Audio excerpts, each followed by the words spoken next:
panguva ine tinoona kuti President Masodabzo Mnangagwa Pindi takaona kuti mawo veterans vakauya vakasimudza mhepo vakati no to 2030 kuda kumboitwa nezvei uye ma constitutional amendments ndeei. According to the constitution ma amendments ari kuitiwa ari illegal. Zarapena mashoko ari kuonekwa kunzi panguva ino ana Virginia Mabhiza the scrambling to oppose that challenge ku constitutional court. In brief, not about subscribe or like out on the bell icon.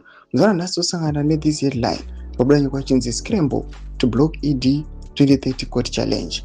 Panguva ino itopinda vanonyora zvavo vanyora vachiti Attorney General Virginia Mabhiza is seeking to have a constitutional court concord application challenging the proposed extension of President Emerson Mnangagwa dismissed.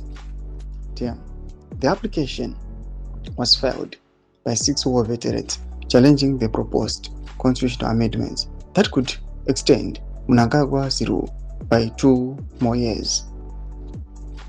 The war veterans Ben Zulu, Godfrey Gurira, Shorai Nyamangodo, Joseph Chinyagare, and Dig More Knowledge Ndia ndoma developments arikuda panguva ine arikuonekwa kunzi aiwa vana Virginia Mabhiza panguva ino vari kumanya kuti aiwa vambonoprotecta their leader. Arikuonekwa kunzi panguva ino vari panguva yakaoma after the war veterans have challenged them kuti aiwa zvamuri kuita izvi zviri illegal, hazvienderani nebumbiro redu aiwa ratikarwira ratikaita kuti nyika yeZimbabwe everyone awane a chance to vote for himself.